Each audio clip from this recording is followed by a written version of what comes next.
Señor, qué bueno. La palabra dice, aquel que enseña en la enseñanza. Gloria al Señor. Estamos en la tercera parte de nuestro estudio. Alabado sea el Señor.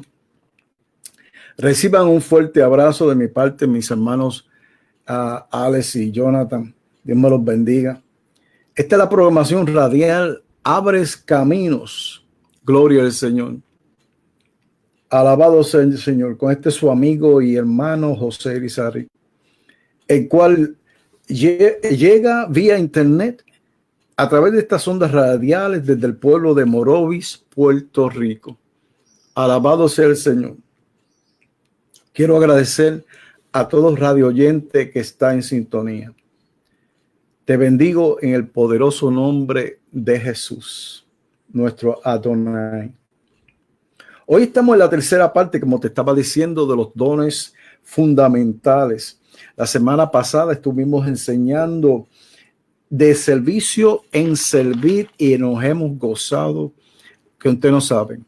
Hasta me escribieron, una hermana me escribió, que le envié el programa y le fue, y lo había recibido varios días y lo escuchó, yo creo que al tercer día, y me escribió para atrás y me dice que fue de grande bendición para su vida.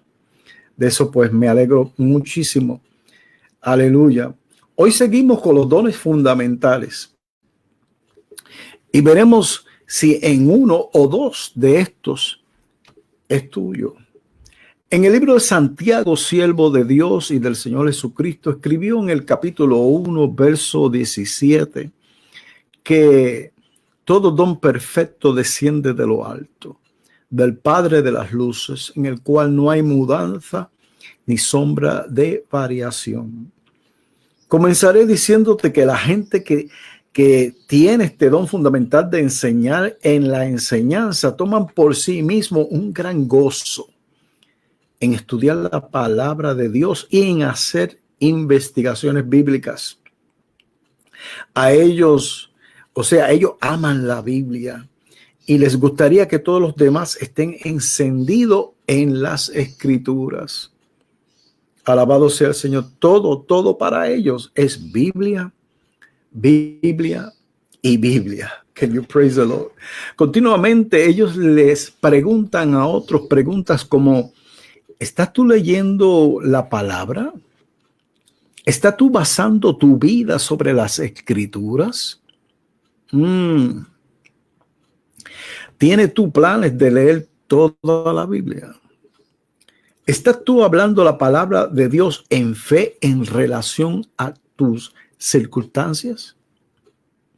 Estos maestros están tan envueltos en la palabra que en casi todos los casos disfrutan estudiar las Escrituras aún más de lo que les gusta presentar lo que ellos han encontrado a otros.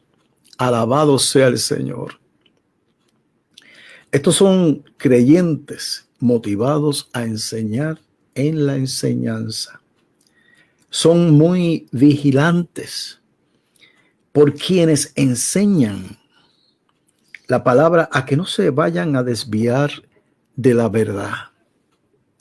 Cuando ellos escuchan un sermón en la iglesia o ven a un predicador en la televisión o se encuentran leyendo un libro de teología o en vivir la vida, hablan de vivir la vida práctica cristiana, estos enseñadores se preguntan a sí mismos: ¿será esta enseñanza bíblica? ¿Estará en acuerdo con las Escrituras? Si, por ejemplo, un predicador usara la frase de que la limpieza está al lado de la piedad, mientras se están predicando, un enseñador diría o pensaría: no digas eso, no está en la Biblia. Los que enseñan están tan sobrecargados en establecer al pueblo de Dios en la verdad que no quieren que otros la presenten incorrectamente. Praise the Lord. No importa cuál pequeña pudiera ser la desviación. Por consiguiente, los que enseñan algunas veces también prueban ver los conocimientos de otros. Los que enseñan prefieren ejemplos bíblicos. Estos jarabes sazonan sus materiales, podemos decir, que recuentan experiencias personales. Ellos no lo hacen, jarabes. ¿Y por qué? Porque siendo que sus vidas espirituales son motivadas íntegramente por la palabra, a ellos les gusta usar ilustraciones bíblicas que apoyen sus enseñanzas. Los enseñadores, mi hermana, les gusta transmitir la verdad sistemáticamente. Ellos prefieren presentar la información en un orden lógico y a menudo tratan de maximizar sus puntos. Come on now. Valoran la claridad y la certeza de la palabra. Los que enseñan usan fundación bíblica para probar nuevas ideas. La Biblia no se contradice a sí misma, su contenido fluye junto. Si una nueva enseñanza está en desacuerdo con la verdad bíblica fundamental, los enseñadores la reconocen de que es falsa y que debería ser corregida o descartada. Come on now. No hay otro camino más excelente que la palabra de Dios. Y todo lo que nosotros, alabado sea el Señor, enseñamos debería estar centrado sobre ella. Usted puede ver por qué el don fundamental de la enseñanza es tan importante para el cuerpo de Cristo. Sin estos maestros, todo el cuerpo podría desviarse de la palabra como si su primario recurso de la verdad y del conocimiento revelador de Dios. Estos maestros están muy pendientes a que no se desvíen, aleluya, que enseñan la palabra correctamente. Estos ministros de Dios deben asegurarse de ministrar la enseñanza de la palabra de Dios bajo la dirección del Espíritu Santo. Praise the Lord, praise the Lord. También Dios quiere que tengamos oídos para escuchar. Él quiere que aprendamos en una variedad de formas. Nosotros estuviéramos tan aburridos y fuera de nuestras mentes si todo el mundo que enseña usara el mismo método de enseñanza una y otra vez. De hecho, sería como comer papas majadas y gravy para cenar todas las noches. Ahora bien, puede ser que a ti te guste las papas majadas con gravy, pero después de haberlas comido los 7 días de la semana, las 365 días del año, el simple hecho de verlas, de mirarlas, te va a enfermar. La intención es, mi hermana, que cada vez que nos alimentemos con la palabra de Dios sepa fresca, dulce para nuestras vidas. Mientras que el estilo sistemático de los que enseñan es de gran valor, porque transmiten o comunican la verdad bíblica en una forma clara y lógica. Estos maestros necesitan mezclarlas un poco para la ayuda de aquel que los escucha. El que enseña debe asegurarse que su lección o clase incluya la aplicación para la práctica. Usted podría decirle a la gente todos los factores, pero si usted no le da algo para aplicarse todos los días en su vida, su lección o enseñanza sería infructuosa. Debes acordarte que la gente, las personas, mi hermana, no los factores son los que a Dios le conciernen. Nosotros somos preciosos para Él y quiere suplir nuestras necesidades diarias mostrarnos cómo vivir en la manera en que le agrada a Él. Este es el por qué los maestros y los que enseñan nunca deberían permitir que los factores se hagan más importantes que la gente a los cuales esos factores son presentados. Enseñe con humildad y compasión. Siendo que a los maestros les gusta pasar tiempo en la palabra, a menudo se vuelven muy, podemos decir, experto o un bien conocedor de la tal, ¿verdad? De la palabra. Este conocimiento puede llevarles a una actitud de orgullo. Algunas veces los maestros tienden a vanagloriarse, a presumir y dicen, yo sé esto y yo sé esto respecto a la Biblia. Un maestro puede conocer muchos factores bíblicos, pero si ese conocimiento no ayuda a nadie, tal persona podemos decir que está en un viaje mental. Necesitamos maestros que viajen al corazón de las personas, no a la mente. No es así, mi hermana. Creo que hay otro creo que no haya habido otra persona que haya enseñado tanto a los santos de Dios, los creyentes, ¿verdad? Como lo haya sido el apóstol Pablo. Él es un excelente ejemplo de alguien que enseña con motivos de enseñanza.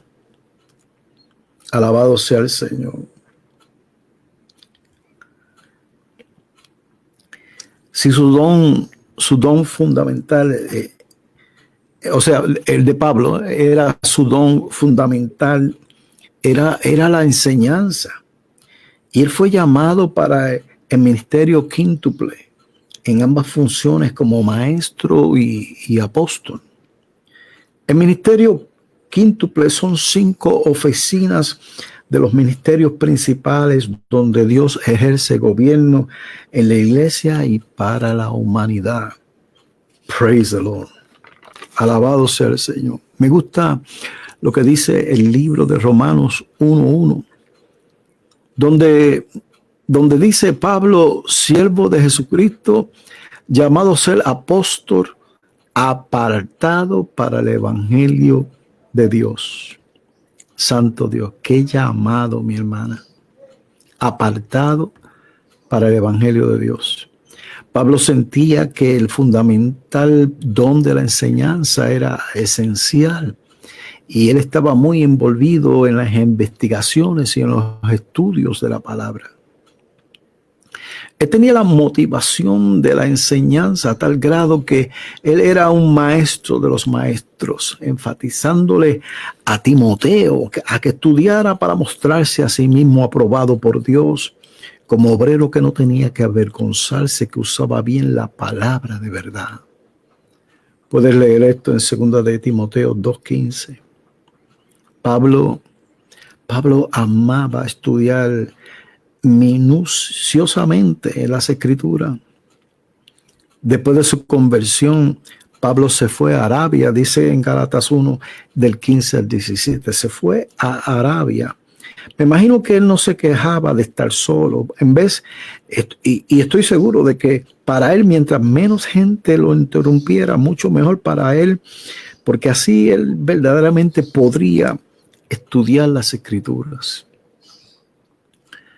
Pablo usó su tiempo sabiamente mientras estaba en Arabia y luego mientras estaba, podemos decir, en la prisión, siempre estaba estudiando la palabra del Señor. Como maestro, él siempre necesitaba, escucha bien, sus libros. Pablo necesitaba sus libros. Trae, le dice a Timoteo, esto se encuentra en 2 de Timoteo 4:13, le dice, trae cuando vengas el capote que dejé en Troas, en casa de Carpo, y los libros, le dice, tráeme los libros, mayormente los pergaminos. En acuerdo con una de las características verdaderas de un creyente motivado en la enseñanza, Pablo en ocasiones probaba a otros del conocimiento de la palabra. Por ejemplo, estando en Areópago, él le da a la tarea de a la tarea de probar los conocimientos de los atenienses. Esto se encuentra en Hechos 17. Adicionalmente, Pablo era muy preciso en poner por escrito la verdad. Él escribió él escribió 13 de los 9 epístolas del Nuevo Testamento, y a él a menudo presentaba la verdad en una manera pero muy ordenada. Poniendo aquí un ejemplo en Primera de Corintios 13, ¿verdad? De cual es conocido como el capítulo del amor. Él nos dice lo que no es el amor y nos dice lo que es el amor. Y cómo verdaderamente podríamos nosotros agarrarnos y apoderarnos de ese amor. Entonces, en Primera de Corintios 14, describiendo los dones del Espíritu, él explica lo que es la profecía, a quienes les ayuda y cómo es su funcionamiento. También escribió acerca de hablar en lenguas, lo que es, cuándo hacerlo y cuándo no hacerlo. Aleluya. Y discutió cómo la profecía y las lenguas fluyen juntas. Frecuentemente Pablo ataba a las enseñanzas del Viejo y el Nuevo Testamento, presentando ejemplos del Viejo Testamento para confirmar las verdades nuevas reveladas. Haz nota de esto, como Pablo en las siguientes escrituras incorpora una frase del profeta Isaías dentro de su carta cuando le escribió a los Corintios. Isaías 25:8 dice: destruirá a la muerte para siempre. Enjugará Jehová, el Señor, toda lágrima de todos los rostros, y quitará la afrenta de su pueblo de toda la tierra, porque Jehová lo ha dicho. Escucha ahora cómo Pablo le dice a los corintios de eso mismo, pero en otra forma, pero es lo mismo, ¿verdad?